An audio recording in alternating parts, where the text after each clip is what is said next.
अच्छा, अगर मान लीजिए कोई बचपन में अपने बच्चे को संस्कार करना भूल गया है और वो बच्चा की आयु जो है 15-16 साल हो गई है, मान लीजिए 20 साल हो गई है, तो क्या अब हम उस प्रक्रिया को शुरू कर सकते हैं और उससे फायदा होगा? हम राम की जय जयकार तो करते हैं, लेकिन राम के आचरण को अपने जीवन में नहीं लाते हैं। आपने कहा कितना बड़ा त्यागी उनका जीवन, कि भरत और राम और चक्रवर्ती वो सम्राट, इतना बड़ा साम्राज्य है जिसको कैसे उन्होंने फुटबॉल की तरफ, राम तो कह रहे हैं कि मेरा नहीं है, भरत कह रहे हैं मेरा नहीं है, राष्ट्र की गेंद बनाकर खेलने लगे खिलाड़ी, इधर राम और उधर भरत, दोनों ने ठोकर मारी, शिक्षा दे रही जी हमको रामायण का। यानी रामायण से हमें शिक्षा लेनी है। आज आपने कहा, देखो ये तो हम कहें जाति व्यवस्था जो हमारे समाज में चल पड़ी है, पहले हमारे यहाँ वर्ण व्यवस्था थी।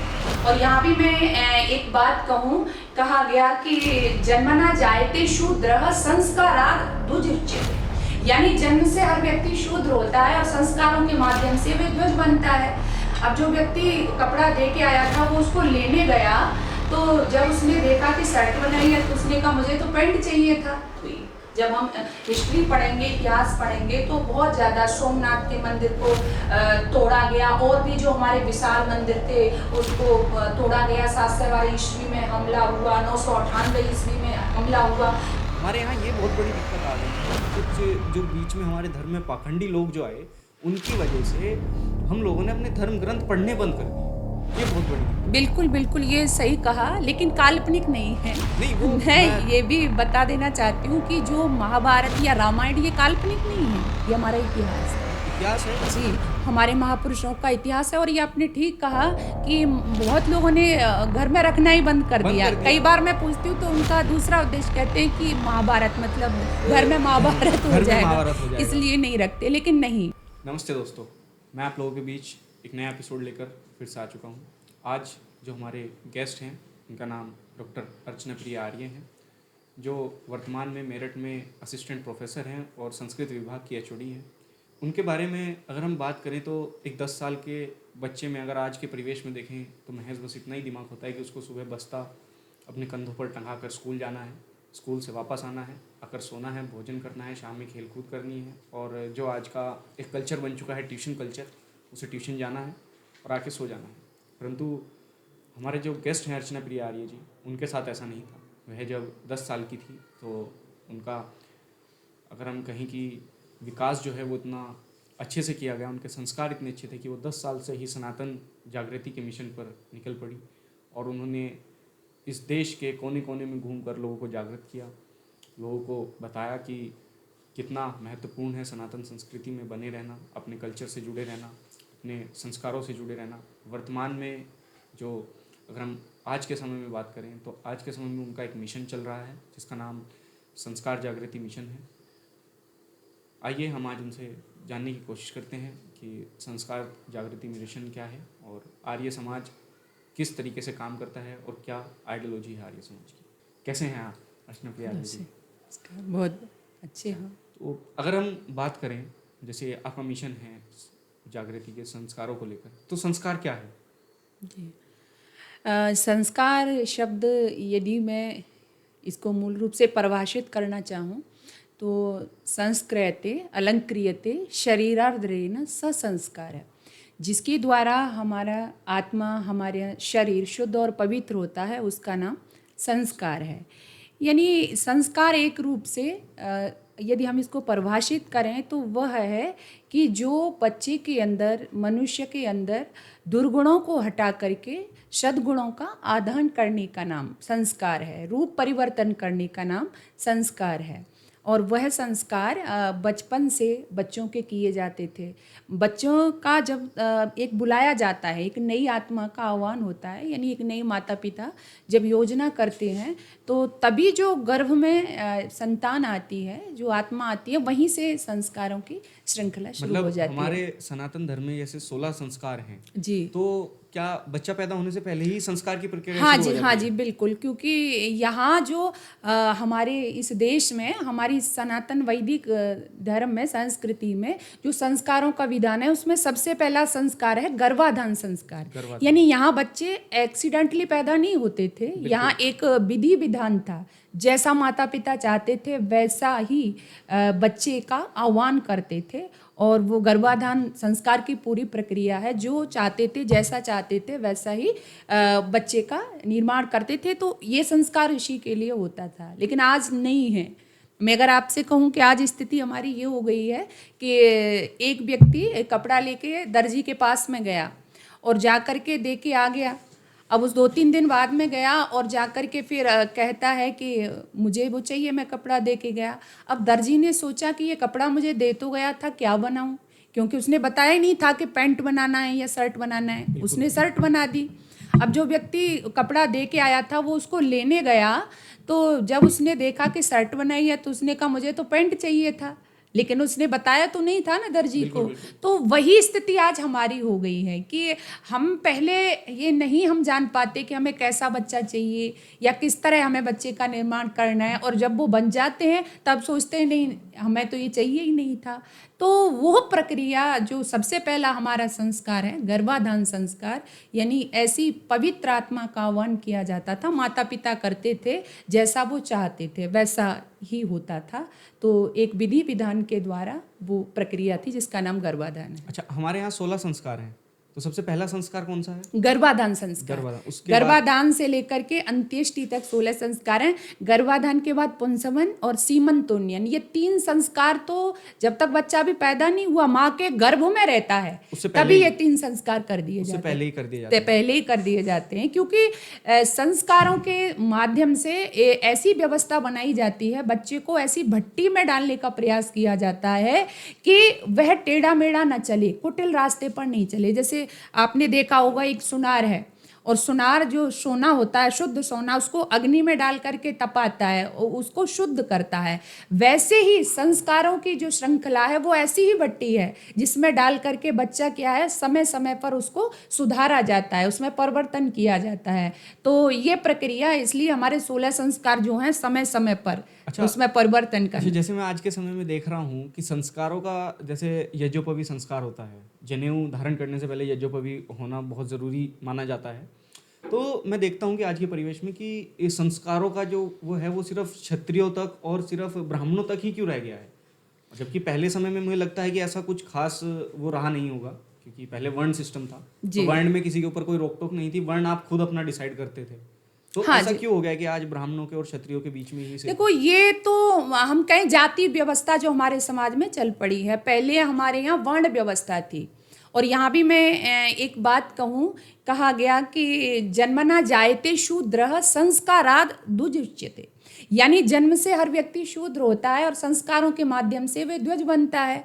तो संस्कारों के माध्यम से द्विज बनता है, यानी जो पहले हमारी वर्ण व्यवस्था थी, ब्राह्मण, क्षत्रिय, वैश्य, शूद्र। जो ब्रह्म जानाति स ब्राह्मण है, जो ब्रह्म को जानता है वो ब्राह्मण है।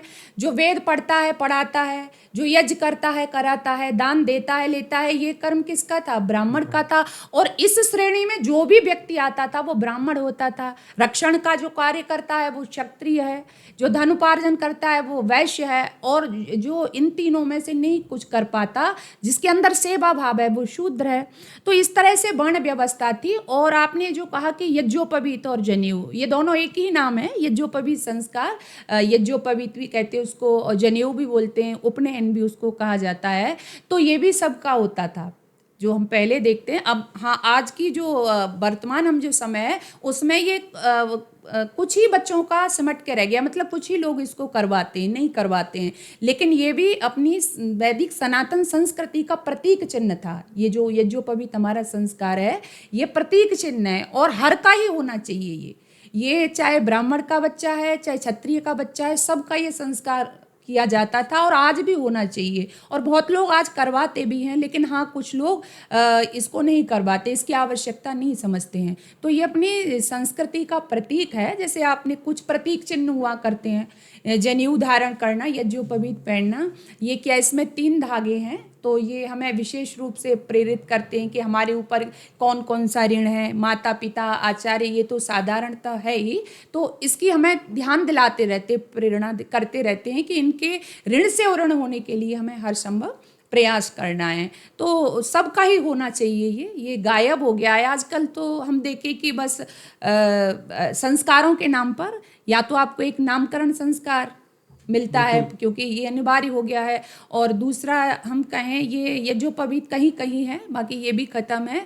और उसके बाद विवाह संस्कार, और हाँ नामकरण, वो केशांत संस्कार भी, चूड़ा कर्म जिसको कहते हैं, ये चल रहा है। और फिर विवाह संस्कार और अंत्येष्टि तो होना ही होना है। तो बस ये कुछ संस्कारों में हमारे संस्कार सिमट गए हैं जी। तो अगर मान लीजिए मैं हूँ, मेरा कल को विवाह हो जाता है और मैं चाहता हूँ कि मेरा जो बेटा हो उसका आचरण, आचार विचार हर तरीके से वो राजा रामचंद्र जी जैसा हो, तो क्या मैं संस्कारों को फॉलो करके, अगर मैं सारे संस्कार फॉलो करूँ और मैं अपने बच्चों को ऐसे संस्कार प्रोवाइड कराऊँ, इस तरीके से उसको उसकी अपब्रिंगिंग, तो क्या मैं राजा रामचंद्र जी ऐसा बच्चा पाल सकता हूँ अपने? बिल्कुल, हमारा प्रयास यही है कि ये राम, कृष्ण, हनुमान, भीम, जो भी ये हमारे महापुरुष हुए, हमारे बीच में हुए, आज फिर से आ सकते हैं, फिर से पैदा हो सकते हैं।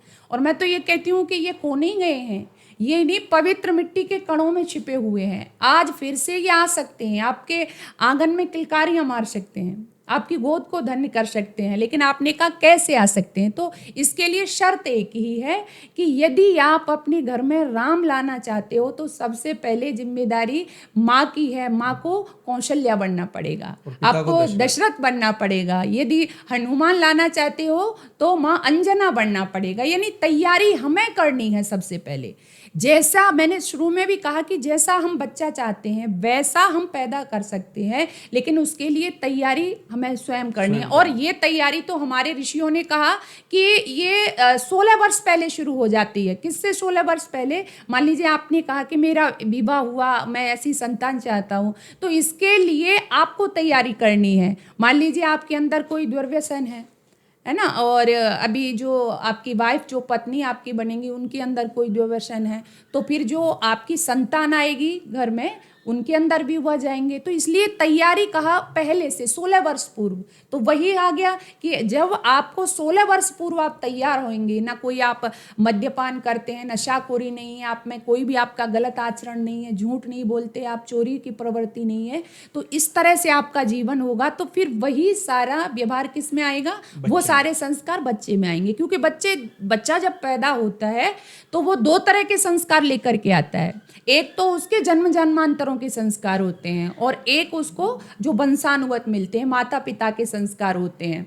तो आपके संस्कार उसमें जाएंगे। इसलिए सबसे पहले हमें अपने आप को बनाना है। हमारा जीवन अच्छा है, माता पिता का जीवन अच्छा है, तो बिल्कुल ये दावा है कि हमारे घर में फिर से रामकृष्ण जैसी संतानें आएंगी। अच्छा, अगर मान लीजिए कोई बचपन में अपने बच्चे को संस्कार करना भूल गया है और वो बच्चा की आयु जो है वो 15-16 साल हो गई है, मान लीजिए 20 साल हो गई है, तो क्या अब हम उस प्रक्रिया को शुरू कर सकते हैं और उससे फायदा होगा? हाँ बिल्कुल, यहाँ भी हार मारने वाली बात नहीं है। हालांकि ये होता है, मैं ये कह सकती हूँ कि जैसे एक छोटा पौधा होता है, उसको मोड़ना, उसको एक नया रूप देना आसान होता है। जैसा हम चाहते हैं उसको वैसा दे देते हैं, और जब वो बड़ा हो जाता है तो दे सकते हैं, संभव नहीं है, लेकिन थोड़ी सी कठिनाई होती है।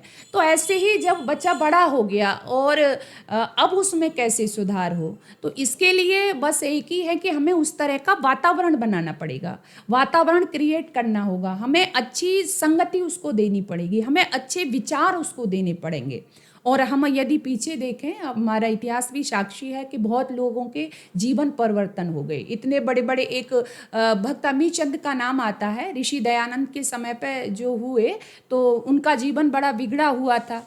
लेकिन ऋषि दयानंद के जब संपर्क में आए, वहाँ पे भजन सुनाए उन्होंने कई बार, तो लोगों ने कहा ऋषि दयानंद से कि आप इनको मौका क्यों देते हो, इनका जीवन तो बहुत बिगड़ा हुआ है।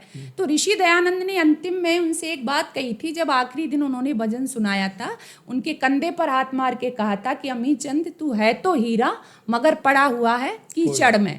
तो इन शब्दों से उसका जीवन परिवर्तन हो गया और वो एक बहुत अच्छा इंसान बन गया और बहुत अच्छे अच्छे उसने भजन लिखे।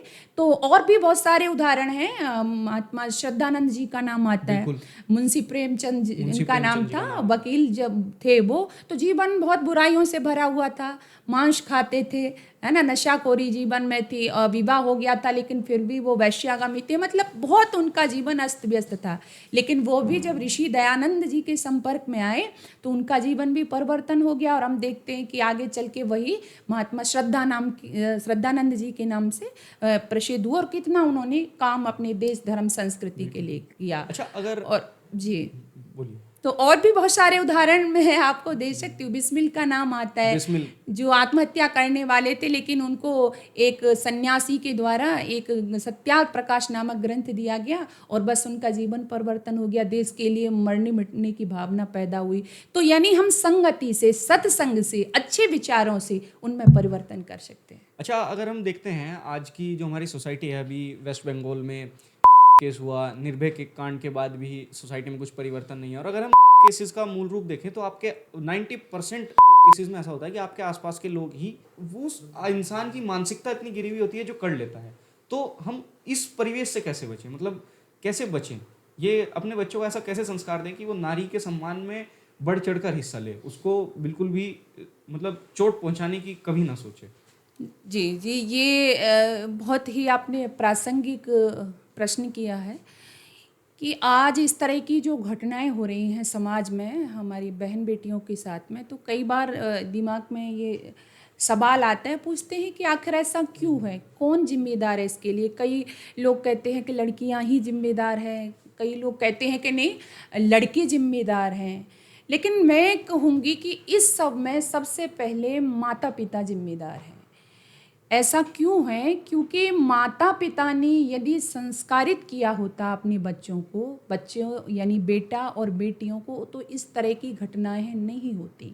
अब संस्कारित कैसे किया होता? यदि एक माता, एक पिता अपने बच्चे को ये पढ़ाया होता बचपन में कि मातृवत परदारेषु परद्रव्येषु लोष्टवत आत्मवत सर्वभूतेषु य पश्यति स पंडित, यानी मातृवत, जो पराई स्त्री है वो माता के समान है, पराया धन मिट्टी के ढेले के समान है, ये सिखाया होता तो आप बताइए कि किसकी बच्चे की ऐसी हिम्मत होती कि किसी बहन बेटी के साथ में ऐसा करता। या उसको पढ़ाया होता यत्र नार्यस्तु पूज्यन्ते रमन्ते तत्र देवता।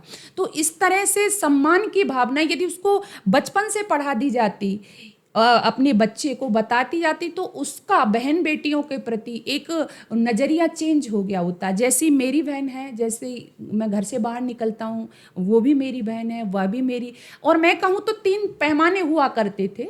हमारे माता पिता जो हमें बचपन में अपने बच्चों को सिखा देते थे, वो 3 पैमाने बेटे और बेटी दोनों को ही वो दिया करते थे। अगर बेटी है तो उसको 3 पैमाने दिए जाते थे। वो पैमाने थे पिता, भाई और बेटा।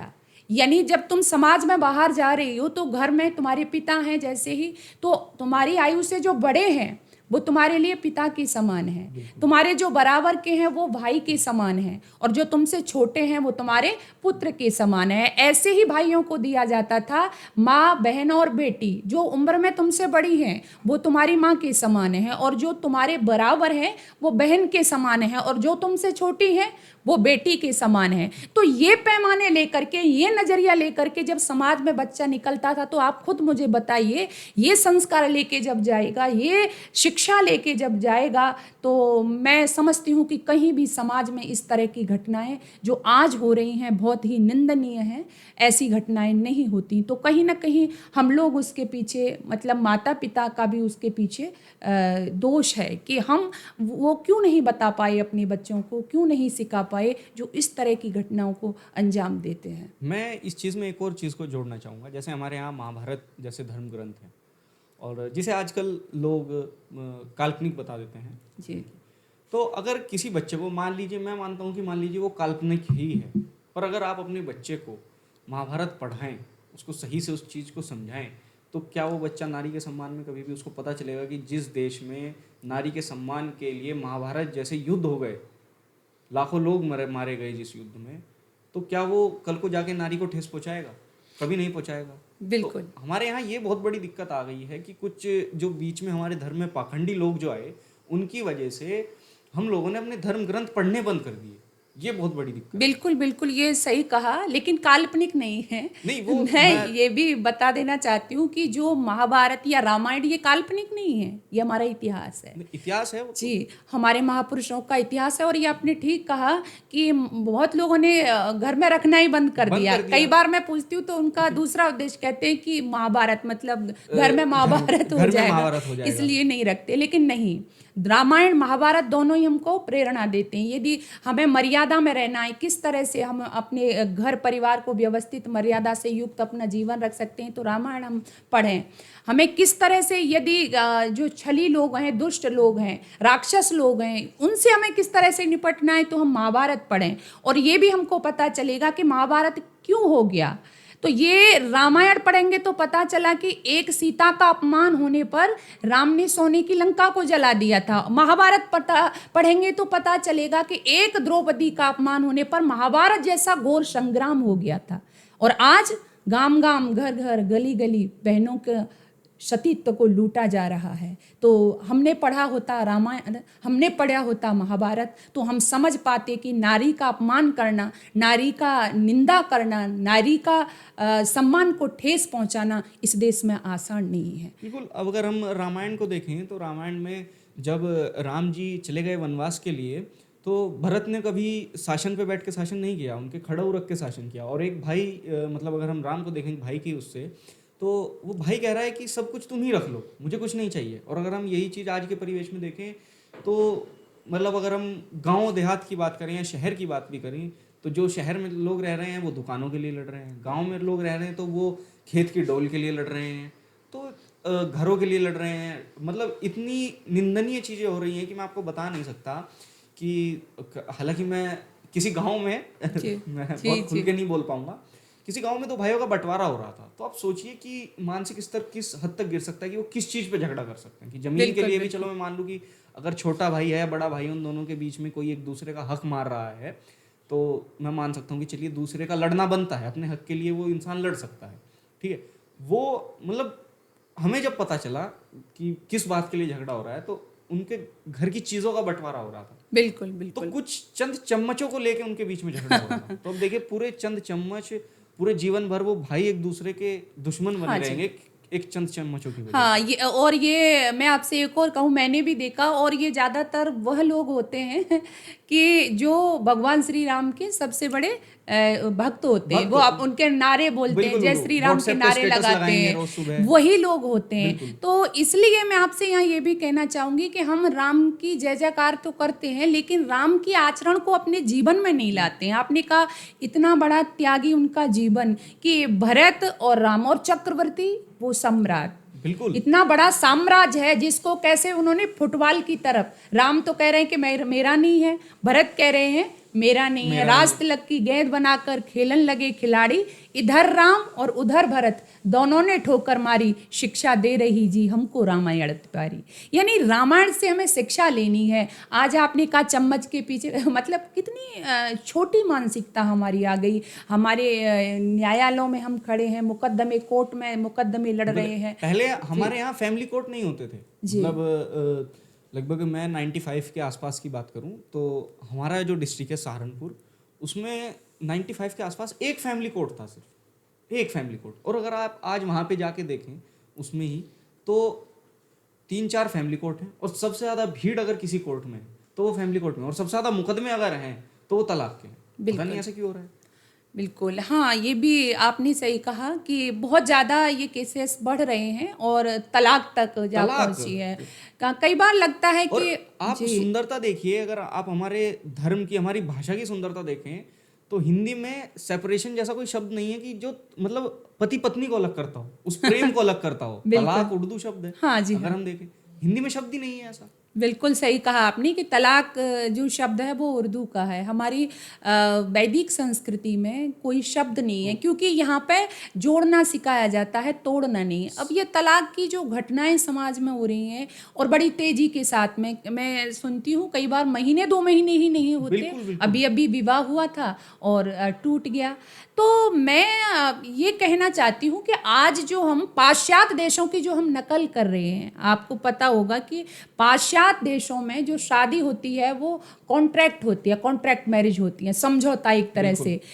सुबह हुआ और शाम को टूट गया, या शाम को हुआ सुबह टूट गया, अगले दिन हुआ फिर टूट गया, और लोग 10-5 जितनी भी हो उतने शादियां करते हैं। लेकिन हमारे यहाँ क्या है, विवाह होता है, और विवाह का मतलब बहुत गहरा होता है। यहाँ पे जो विवाह होता है वो 2 आत्माओं का मिलन होता है, और कहा जाता है कि पति पत्नी 2 शरीर और 1 प्राण, अर्थात उनकी आत्मा एक हो जाती है। इतना गहरा भाव होता है हमारे यहाँ विवाह का। लेकिन आज क्यों टूट रहे हैं, आज क्यों तलाक हो रही है, क्यों परिवार टूट रहे हैं आज? इसका यदि मैं आपसे कारण कहूँ, कई इसके कारण हैं, लेकिन एक कारण इसमें ये आता है कि हमारे जो विवाह संस्कार होते हैं, कहीं ना कहीं हम उसमें देखते हैं कि क्या होता है कि जब विवाह की तैयारी करते हैं लोग बड़ा कुछ सजाते हैं, उसमें बहुत सारे शॉपिंग करेंगे, बहुत समय उसमें देंगे, विवाह की तिथि आ जाती है, विवाह होता है। पहले मैं देखती थी कि गांव में बहुत पवित्र शादियां हुआ करती, पवित्र विवाह, लेकिन आज धीरे धीरे वो शहरों वाला चलन गांव में ही है। लेकिन आज हो क्या गया है, आप देखो विवाह समारोह में मद्यपान करके नाचते हैं, नाच हो रहे हैं, डांस हो रहे हैं, डांसर्स बुलाए जाते हैं। हाँ, और जो डांसर्स और जो दुल्हन है जिसका विवाह है वो भी नाचते हुए इसमें एंट्री करती है, सब नाच रहे हैं, मद्यपान हो रहा है। तो विवाह जैसा पवित्र संस्कार जहाँ पे बहुत पवित्रता होनी चाहिए थी, वहाँ पर आप देखो कि ऐसे लोग आ रहे हैं कि जहाँ शराब का सेवन हो रहा है, भद्दे भद्दे जो गाने हैं उन पर डांस हो रहा है, दुल्हन डांस कर रही है, दूल्हा डांस कर रहा है। तो वो पवित्रता कहीं ना कहीं खत्म हो जाती है। और जब विवाह संस्कार का समय आता है, यानी फेरों का समय आता है, तब पंडित जी से आकर के हाथ जोड़ के कह देते हैं कि पंडित जी बहुत थक गए, अब जल्दी से निपटा दो, और पैसे देने की भी बात करते हैं। तो वो वहाँ पे जो मेन संस्कार था हमारा, जहाँ पे वेद मंत्रों के द्वारा विवाह संस्कार होता था और समझाया जाता था कि किस तरह से आप एक नए गृहस्थ में प्रवेश कर रहे हो, किस तरह से तुम्हें रहना है, तुम्हारा जीवन कैसा होना चाहिए, सिखाया जाता था। पति पत्नी का जीवन कैसा होना चाहिए, जैसा कि मैंने अभी ने कहा, दिल आपस में मिले हुए होने चाहिए दोनों।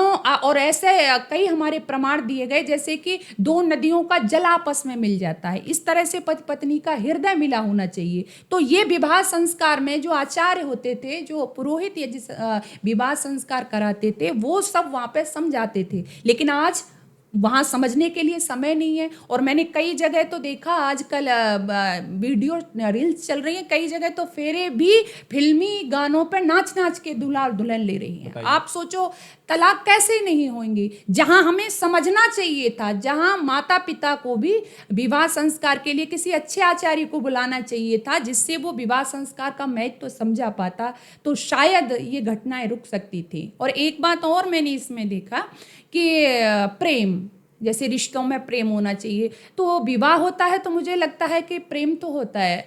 और लोग एक चीज़ और कहते हैं कि प्रेम अंधा होता है, मैंने ये शब्द सुना है, प्रेम अंधा होता है। तो मुझे लगा कि चलो प्रेम अंधा होता है, लेकिन फिर वो लास्ट तक अंधा क्यों नहीं रह पाता? जब हम प्रेम करते हैं फिर वो कैसे? तो मैं यहाँ कहूँगी कि प्रेम अंधा हो या कुछ भी, लंगड़ा जरूर होता है। प्रेम लंगड़ा जरूर होता है। लंगड़ा इसलिए होता है कि जो प्रेम होता है वो सम्मान के कंधे पर रख के चलता है। यदि आपने देखा होगा, आप किसी व्यक्ति से प्रेम करते हो लेकिन उसका सम्मान नहीं करते हो, तो वो व्यक्ति आपके साथ बहुत लंबे समय तक नहीं रह सकता। लेकिन आप जिस व्यक्ति का सम्मान करते हो, चाहे प्रेम नहीं करते, वो जीवन काट देगा आपके साथ में रह करके। तो ऐसे ही रिश्तों में होता है कि हमें प्रेम के साथ साथ सम्मान की जरूरत होती है। लेकिन हमें दिखाई प्रेम देता है, हम कहते हैं अमुक जो घर है, अमुक गृहस्थ है, पति पत्नी में बहुत प्रेम है, लेकिन वो प्रेम सम्मान के सहारे ही टिका रहता है। तो प्रेम और सम्मान जिस घर में दोनों ही होंगे, पति पत्नी के जीवन में दोनों होंगे, तो इस तरह की फिर जो घटनाएं हैं ये काफ़ी हद तक रुक सकती हैं, मेरा ऐसा मानना है। बिल्कुल। और अगर हम देखें कि हमारे मतलब हमारी संस्कृति में विवाह को 7 जन्मों का सफर जी, बताया जी, गया है कि आप 7 अगर आपके विवाह में फेरे आप लेते हैं तो आप 7 जन्मों तक साथ रहेंगे। हाँ 7 जी, जन्मों बिल्कुल तक। बिल्कुल। और हमारे यहाँ लोग 2 महीने साथ नहीं रह पा रहे हैं। हाँ। 7 जन्म तो बहुत दूर की बात है। बिल्कुल। तो मतलब दिक्कतें तो बढ़ रही हैं हमारे हाँ, यहाँ बहुत बिल्कुल, ज़्यादा। अगर आप अपनी संस्कृति को छोड़कर अलग मार्ग पे निकलेंगे तो आपके लिए दिक्कतें तो बढ़ेंगी। बिल्कुल। ये तो पहले तय है। पहले था, आपने सही कहा कि 7 जन्मों तक, जो आज भी मैं कई बार गांव की अपनी दादी, चाची, नानी आदि जैसे पुरानी हैं उनसे पूछती हूँ तो वो आज भी हंसते हुए कहती हैं। एक मैं घटना आपको बताऊँ कि एक बार मैं मेरी दादी लगती है तो मैं मिली, तो वो गंगा जी के लिए गई। तो वहाँ से आई तो मैंने पूछा क्यों गई थी, क्या बात है अम्मा जी? तो बोली हाँ वैसे घूमने के लिए गए थे और मैं कुछ जौ भी लेके गई थी। मैंने कहा मेरी समझ में नहीं आया कि जौ किस लिए लेके गई थी? तो बोली वहाँ पे मैं बेटी उसको बो के आई हूँ। मैंने कहा इसका क्या मतलब होता है? तो वो मुस्करा दी और उन्होंने कहा कि मैं इसलिए बो के आई हूँ कि अगले जन्म में तेरा बाबा ही मुझे पति रूप में मिले। बताइए। तो मैंने कहा कितनी सुंदर भावना है कि हमारे यहाँ एक बार जिसको चुन लिया, बदली नहीं अल्पायु वर, जो वर लिया सो वर लिया, जो चुन लिया, जैसा चुन लिया, बस उसको पूरे जीवन निभाना होता था। तो एक हमारी वह संस्कृति थी। लेकिन एक वह संस्कृति है कि जैसा मैंने कहा कि हम पश्चिमी सभ्यता की नकल करने लगे हैं। कॉन्ट्रैक्ट मैरिज जहाँ पे होती थी उस तरह से कि बस आजकल लिव इन रिलेशनशिप, ये नया सिस्टम, प्री वेडिंग शूट, तो कहीं ना कहीं ये भी इसके पीछे जिम्मेदार है। क्योंकि विवाह से पहले हमारे यहाँ ऐसी कोई व्यवस्था नहीं थी। जब विवाह संस्कार होता था तभी पति पत्नी आपस में मिलते थे, उससे पहले कोई ऐसा उनका कांटेक्ट नहीं होता था कि जिससे आजकल ये चल रहा है। ये बहुत हमारी संस्कृति नहीं है लिव इन रिलेशनशिप। बिल्कुल। ये हमारे कहीं ना जो कहीं ये भी इसके पीछे जिम्मेदार हमारे है। जो माता पिता हैं तो वो भी मतलब पहली बार जो मंडप है उसी में मिले थे। जी, तो उससे पहले हम पूछा कि पापा कभी मिले थे, या जैसे आजकल चलता है कि फ़ोन वोन में बात की होगी, नहीं मुझे पता भी नहीं था, और जैसे बाबा जी ने तय कर दिया था बस वैसे ही हम पहली बार वहीं पे मंडप में ही मिले थे। हाँ, और वो आपने देखा होगा कि जो माता पिता के द्वारा तय किए जाते थे, जो जी एक दूसरे को देखा भी नहीं था जिन्होंने, वो पूरा जीवन साथ निभाते हैं, कभी छोड़ते नहीं है सुख दुख में। और हम अपने आप को आज पढ़ा लिखा कह रहे हैं, अपनी उन्नति कह रहे हैं, और हम 7 जन्म की बात छोड़ो, हम 7 दिन भी मुश्किल हो जाता है, हम साथ नहीं निभा पा रहे, डिवोर्स हो रही है। तो कहीं ना कहीं ये इसके पीछे हमारे संस्कार विहीन जो युवा हैं, या हम उन माता पिता उनको संस्कार नहीं दे पा रहे, और पश्चिमी सभ्यता का अंधानुकरण इसके पीछे है। अच्छा, जैसे आप आर्य समाज से बहुत लंबे समय से जुड़े हैं, मुझे लगता है कि बचपन से ही आर्य समाज से जुड़े हैं। हाँ जी, तो हाँ जी। आर्य समाज में एक जो चीज़ है, मतलब मैं बहुत जानने का उसे इच्छुक हूँ कि आर्य समाज मूर्ति पूजन के लिए क्यों मना करता है? जी जी हाँ, बिल्कुल। आपने कहा कि मैं आर्य समाज से जुड़ी नहीं, बल्कि मैं चौथी पीढ़ी आर्य समाजी हूँ। बताइए। तो मूर्ति पूजा का विरोध का जो आर्य समाज का सिद्धांत है, आर्य समाज का मेन जो आधार है वो वेद है। वेद को लेकर के सारी बातें की जाती हैं। तो वेद ने कहा कि न तस्य प्रतिमा अस्ति यस्य नाम महद्यश, उस ईश्वर की कोई प्रतिमा नहीं है। तो इसलिए आर्य समाज ये मानता है कि जो हम मूर्ति बना करके पूजा करते हैं उस ईश्वर को कहीं पूजा नहीं जा सकता, यानी मूर्ति में उसको नहीं समेटा जा सकता। तो इसलिए मूर्ति पूजा का वो विरोध करते हैं। परमात्मा का दर्शन, प्रभु का दर्शन, ईश्वर का दर्शन जो उसका बनाया हुआ मंदिर है उसी में हो सकता है, हमारे द्वारा बनाए हुए मंदिर में नहीं हो सकता। तो यही कारण है। दूसरा, आप शिक्षित लोग हैं, आपको पता होगा कि मूर्ति पूजा से हमारे देश को हानि बहुत हुई। जब हम हिस्ट्री पढ़ेंगे, इतिहास पढ़ेंगे, तो बहुत ज़्यादा सोमनाथ के मंदिर को तोड़ा गया, और भी जो हमारे विशाल मंदिर थे उसको तोड़ा गया। 712 ईस्वी में हमला हुआ, 998 ईस्वी में हमला हुआ। तो इस सब में क्या है, हमारे मंदिरों में जो मूर्तियाँ थीं, लोगों को ऐसा विश्वास था कि ये हमारी रक्षा करेंगी, लेकिन उसके बावजूद भी वो क्या है, मूर्तियों ने रक्षा नहीं की, और वो उस भरोसे में रहे कि ये हमें बचाएंगी। और जो विदेशी आक्रमणकारी पुजारी थे वो यहाँ से हमारे जो मंदिरों में पंडे पुजारी थे उनको भी मारा काटा, हमारी मूर्तियों को भी काटा, किसी की आँख, जिनको हम आराध्य देव कह रहे थे, किसी की आँख फोड़ी, किसी के कान काटे, किसी के पैर काटे, और जो अपार संपदा थी हमारे मंदिरों में उसको लूट करके ले गए। तो कहीं ना कहीं बहुत बड़ा नुकसान भी हमें इससे हुआ है। तो बस यही कारण है। और मैं दूसरे शब्दों में कहूँ कि आर्य समाज मूर्ति या जो चित्र है इसका खंडन इसलिए करता है कि पहले तो ईश्वर की तो कोई मूर्ति नहीं है, दूसरा जैसे कि बहुत से लोग अपने महापुरुषों की बनवा लेते हैं, अपने दादा बाबा की भी बनवा लेते हैं, तो उनका मानना है कि आप चित्र की नहीं, आप चरित्र की पूजा करिए। कोई भी व्यक्ति है, जैसे चाहे राम है, चाहे कृष्ण है, हनुमान है, शिव है, तो इनका जो चरित्र है, आपने कहा ना कि हम राम की जय जयकार बोल रहे हैं लेकिन चम्मच के पीछे भाई भाई लड़ रहे हैं, तो और मूर्ति घर में रखे हुए हैं या मंदिर में भगवान की मूर्ति पर रोजाना फूल चढ़ा रहे हैं, हाथ जोड़ रहे हैं। तो राम की सही अर्थों में पूजा ये है कि मूर्ति पर मत चढ़ाइए, उनका जो चरित्र है उसको अपने अंदर लाइए। तो बस ये अंतर है। परंतु मैं इस चीज़ में एक और चीज़ देखता हूँ कि मैं आर्य समाज के जिस भी मंदिर में गया हूँ आज तक, जैसे कुछ आश्रम्स हैं, कुछ मंदिर हैं, आर्य समाज का पहला मंदिर जो है, जो जहाँ पे आर्य समाज की स्थापना हुई वो नैनीताल में हुई थी। तो मैं जब उस मंदिर में भी गया तो मैंने देखा कि वहाँ पे भी मूर्तियाँ हैं, जितने भी साधु हैं उनकी मूर्तियाँ हैं। तो ऐसा क्यों है फिर? आर्य समाज की स्थापना नैनीताल में नहीं, आर्य समाज की स्थापना 1875 में मुंबई में हुई थी। काकड़बाड़ी आर्य समाज आज भी है। और मूर्तियां नहीं, पहला मंदिर नैनीताल में आर्य समाज का पहला मंदिर बना था। अच्छा, मंदिर की बात कर रहे हो। तो मंदिरों में चित्र लगते हैं, जैसे कि ऋषि दयानंद जी का चित्र रखते हैं, लेकिन मूर्तियां नहीं है। लेकिन हाँ, अब कुछ लोगों ने एक दो ऋषि दयानंद जी की भी मूर्ति बनाना शुरू कर दिया है, लेकिन ये भी सिद्धांत के विरुद्ध ही है। ऋषि दयानंद ने मूर्ति पूजा का तो हमेशा खंडन ही किया। उससे नुकसान ये होता है कि कहीं ना कहीं, जैसे ऋषि दयानंद है, जीवन भर उन्होंने मूर्ति पूजा का विरोध किया। और क्यों किया मैंने आपको अभी बताया। तो कहीं ना कहीं फिर हम भी वो, मान लीजिए ऋषि दयानंद ही है, उनकी मूर्ति जब बना लेंगे तो फिर हमारे अंदर भी वो भाव पैदा हो जाएगा जो दूसरे लोग करते हैं। तो मैंने कहा कि फोटो रखना गलत बात नहीं है, रखते हैं हम देखने के लिए, अपने दादा बाबा का भी घर में रखते हैं, लेकिन उनके गुणों को अपने अंदर लाएं। तो अब चाहे आर्य समाज बनाए या, क्योंकि आप भी देख रहे हो कि धीरे धीरे नए नए लोग आते हैं, तो हर समाज में कुछ न कुछ करते रहते हैं, लेकिन आर्य समाज मूर्ति पूजा का विरोध ही करता है और ये गलत ही है। तो ये नहीं होना चाहिए और है भी नहीं, लेकिन जहाँ भी है तो वो गलत ही। मैं इस बातचीत को यहीं विराम देना चाहूँगा, यहीं समाप्त करना चाहूँगा। आप लोगों ने सुना, इस पॉडकास्ट को ज़्यादा से ज़्यादा सुने, और जितने भी लोग सुन रहे हैं, हो सके ज़्यादा नहीं एकदम से बदला जाता अपने जीवन को, पर अगर आप आज शुरुआत करेंगे तो हो सकता है कि कल जब आप 4 लोगों को प्रभावित करने की क्षमता आप में हो, या आप किसी एक ऐसी डिसीजन मेकिंग पोजीशन पे हो, तब आपका आचरण बहुत अच्छा हो। वहाँ से हो सकता है कि आपके जो नीचे वाले लोग हैं वो आपसे बहुत प्रेरित हो जाएं। तो आपके एक छोटे से कदम से कई लोगों का जीवन सुधर सकता है। तो एक अच्छे संस्कारों की ओर एक कदम जरूर उठाएं, मैं आपसे यही निवेदन करता हूं। धन्यवाद दोस्तों।